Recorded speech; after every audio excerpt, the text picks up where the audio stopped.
Hey everyone, sycra yasin here, and welcome to another episode of Pointy Chins. Now, in the last episode, it was called Ribbons, and what I learned is by understanding how to fold a piece of paper or ribbon, it actually carried over into many different things. So, understanding how a piece of a flat plane, how it twists, and then later a plane with some thickness, how that twists and how that bends and how to render that. That helped me understand things like hair, the twist of a body, how folds and fabric work. And so I thought, okay, that wasn't like drawing the hands or drawing the legs or drawing a face or something where you're kind of learning one specific thing. It's more learning about a principle. And so I started thinking, are there other principles that I'm not really confident in that I could learn? Because to me it was much more rewarding to find that I could apply this to many different things and not just one thing. So I thought, yeah, I'm not really sure about how to make objects look squishy.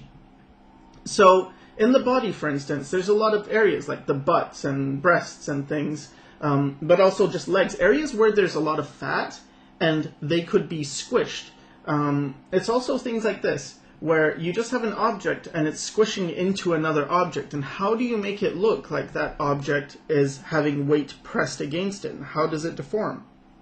And this was something I didn't understand how to do, but I wanted to be able to do this.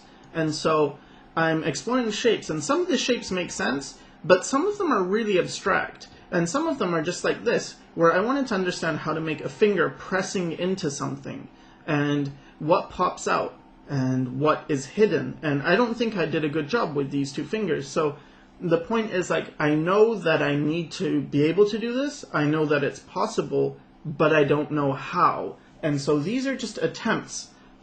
Just like, well, could it be like this? Could it be like that? I felt that it was important to nail the occlusion shadows. And what occlusion shadows are they're parts of form where light doesn't get in. So for instance, if you take your finger, right, and you bend your finger, it's going to create a crease, and within that crease it's very difficult for light to penetrate, and so you're going to get a darker shadow. And that's what things like this are. They're occlusion shadows. This is suggesting that these two forms, like maybe it's clay or something, and it's pressing against another form, and there are areas where the light won't get through, but there's areas where the light will still have a chance to bounce around. And even if this is a line that appears, it's not going to be so dark. And because I have ink, it's a choice of either I make the line or I don't make the line, but I can't make like a lighter line. Like, it's not like painting where I could just use gray or something to suggest that this isn't as dark as black, but it's not as light as white. So instead, the way you do it is using broken lines, and this suggests that yes, this line does continue this whole way, but it's not the same amount of definition across. And this is also something you can apply to things like lips. So there's that in the just more abstract forms. I mean, they sort of look like things and sort of don't, but again, like here, it's like, does this look squishy? Does this look like fat? No, not really. Something like this, it's sort of close, but again, it's very difficult, for me anyway. It's very difficult. And I tried adding tone, like, okay, what if I add tone? Does that help? Here, I didn't think it actually helped that much, but in this one, it seemed to. Like, this does feel more fleshy, and I don't think it's just the values. Maybe it is just the values, but again, just these forms. And I'm not sure exactly how to talk about this in a way that's very helpful or to explain it, because again, I don't really understand it, but it is a sense of understanding how certain things work. What are the principles behind them? So here's just some more things squishing, these two circle things. Like, what if they squish together? And is that how certain objects work? Again, here I'm trying things like I don't know if this is a thumb or a finger, but it's pressing into something. And does that work? Here I'm trying a twisting motion. How does something twist? Here I think it's a bit better. where you have this kind of thing, and then I just thought, what if it, almost like a melted ice cream, but I suppose this has a bit more structure than that, and how would it deform so that you look at it and you can tell. And I think the important thing is understanding how the weight is distributed, how you would get sort of this lump at the bottom, and you don't want it so much like a teardrop, although the teardrop principle is being, it's there, but it's more like a bit more flattened out, I suppose. And here, almost like this is a bag and it's being airlifted away. Well, how would you convey that it's got force acting upon it? And I don't know if, again, I think this could be done better, but again, this was my try at the time. So just some more squishy things. Now here, I guess I tried a little bit more of the ribbon stuff with this. I guess it was sort of like a bra strap, but then I just made it its own ribbon thing. And then going back into a figure. And then what I wanted to do is, when a girl wears tight stockings, or a guy too, I suppose, you get this thing that happens, which is that the fat bunches up and you have a change. And I was trying to get that. I thought that was pretty interesting how that works. But I wasn't sure how to get that.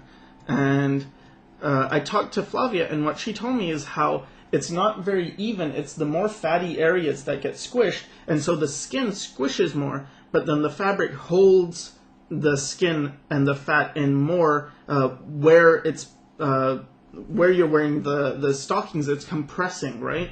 So you would get more squish towards the inner thigh and less squish on the outer thigh.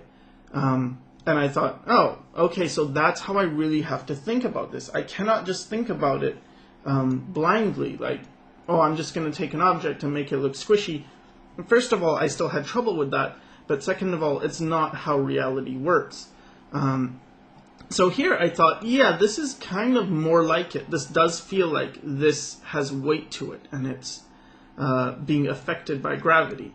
And maybe this too. I felt like, yeah, sure, this looks like there's a compression against the leg.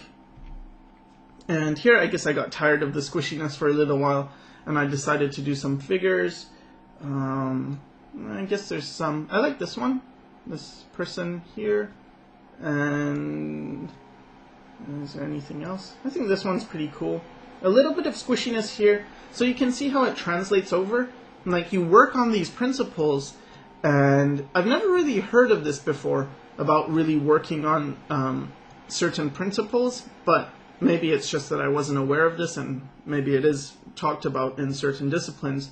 But it was cool to me to be like, okay, let me work on a principle instead of just one thing, like how to draw dogs. Well, it's better to learn how muscles work or how bones work or something like that that you could apply.